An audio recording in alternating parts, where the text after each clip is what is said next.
Hey everyone, welcome back with Bino Mac. This is the third volume in our AKI N64 wrestling game Iceberg series. We head into even deeper waters this time where I'll cover some mods, cut content, Easter eggs, and more. Let's get started.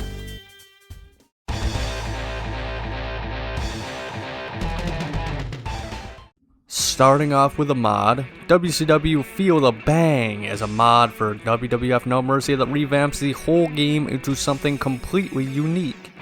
It is an overhaul mod created by NextWave64. The graphics are updated, the roster is completely revamped, and there's so many new arenas and match options available with updated menus too. It's legendary in the AKI community and may be the most popular mod in all of AKI gaming because of its scope.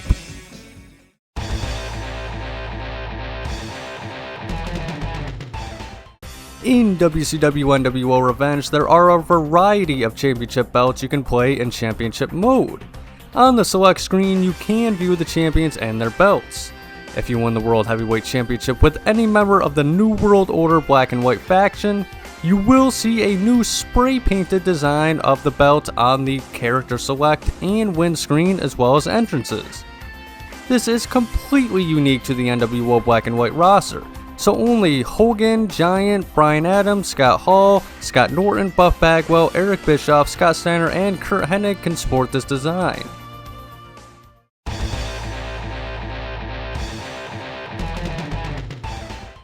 This feature is exclusive to WWF WrestleMania 2000.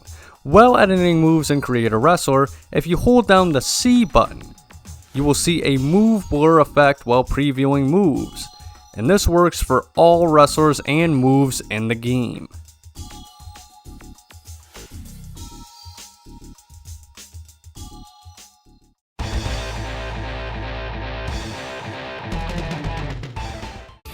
Some of the AKI titles have a secret mask ripping feature. If you use a heel with the eye gouge submission technique, you can keep applying the pressure until eventually you'll rip off the mask of any masked wrestler. The same goes for wrestlers with face paint also. This is possible in WCW vs NWO World Tour, Virtual Pro Wrestling 64, and Virtual Pro Wrestling 2.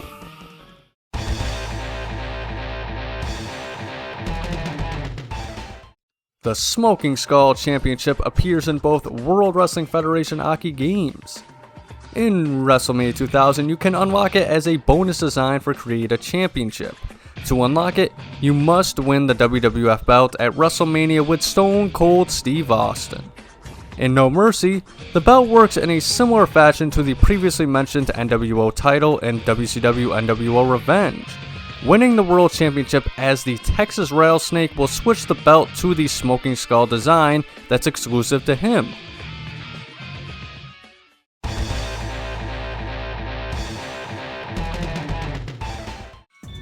In WCW NWO Revenge, you can toss wrestlers backstage in the Monday Nitro and Super Brawl arenas. Doing so will have them run back to you for a follow-up attack.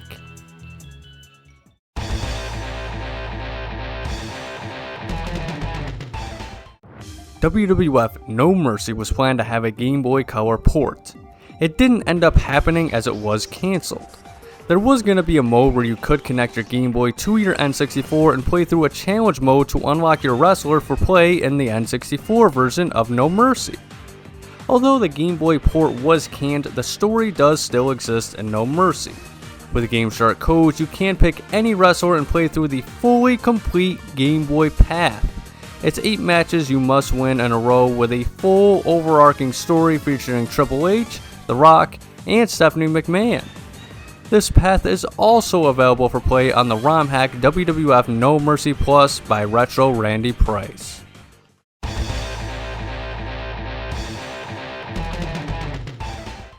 No Mercy has 7 original themes for created wrestlers. One of them stands out, however. The original 3 theme is a remix of Diesel's theme from his run in the WWF.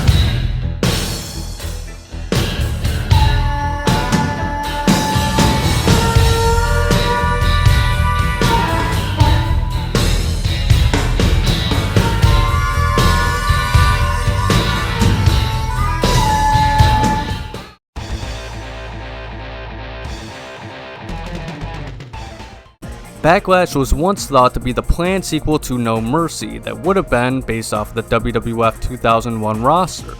It was speculated to be 20% completed and cancelled due to the Nintendo 64's life cycle being near its end.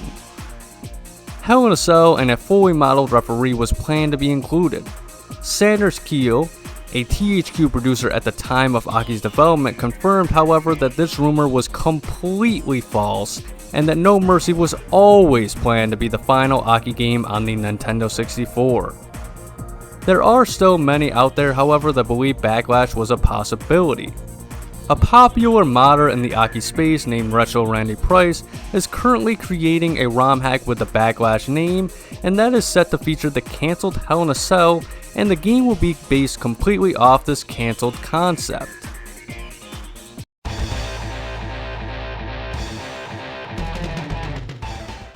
$1999 was a turbulent year for the WWF. Storylines and characters changed constantly. One of the wrestlers that went through the most change was Triple H. This is evidenced by his outfits alone. During development, the game at one point was based off of his time in DX, and as such, a special in-ring taunt was made for him.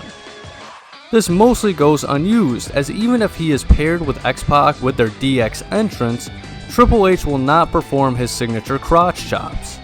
You can, however, use this taunt for created wrestlers. Also, if you want, you can use GameShark codes to replace the Cerebral Assassin's in-ring taunts to his DX variant for a proper DX entrance once and for all.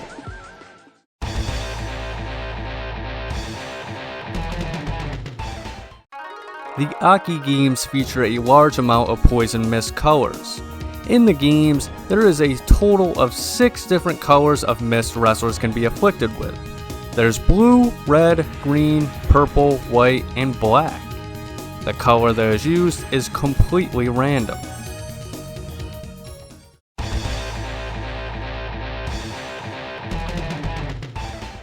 There is a taunt in the series that you can add to custom wrestlers. It's a reference to the popular 90s anime Dragon Ball Z.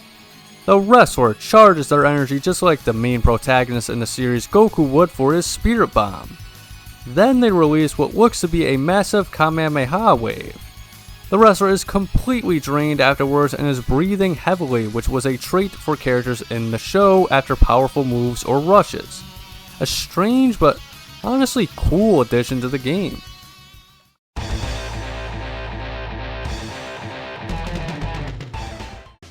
This entry refers to the ability to steal Diamond Dallas Page's Diamond Cutter. This isn't unique to the series, but what is unique is the animation you receive when stealing the Diamond Cutter. Instead of the smooth, masterful, updated version that DDP would gain in WCW NWO Revenge, you use the old animation from WCW vs NWO World Tour and Virtual Pro Wrestling 64.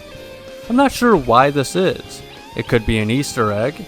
There is only one master of the Diamond Cutter, so maybe you're meant to do the inferior looking version while only Diamond Dallas Page does the proper cutter.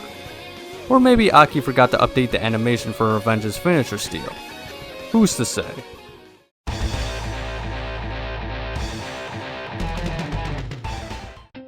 This entry was recommended by Reddit user Perfect Dark again. In Virtual Pro Wrestling 64 and Virtual Pro Wrestling 2, there is a records mode. Inside you can find the wins, losses, draws, and win percentages of all characters. This feature was meant to return in WWF No Mercy but ended up removed entirely from the game. The game guide and manual even show off this mode as if it made the final release. Inside the beta for No Mercy you can find the records mode, but it is inaccessible. Why records mode was removed is unknown.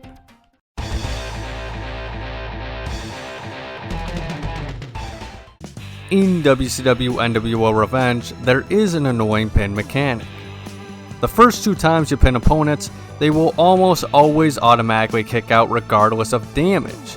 This is why when you use 2 finishers, they can still kick out. But if you use pins early, then you can bypass this when the moment counts.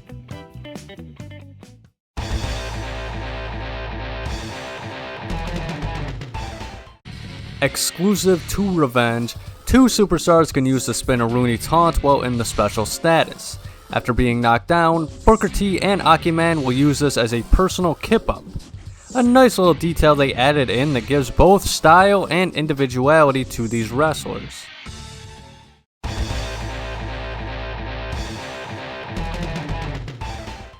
In some of the games, there exists a secret special reversal style. For the Great Muta in Virtual Pro Wrestling 64 and Virtual Pro Wrestling 2, if you reverse certain moves like power bombs for example, Muta will spray the poison mist in the attacker's face as a defense move.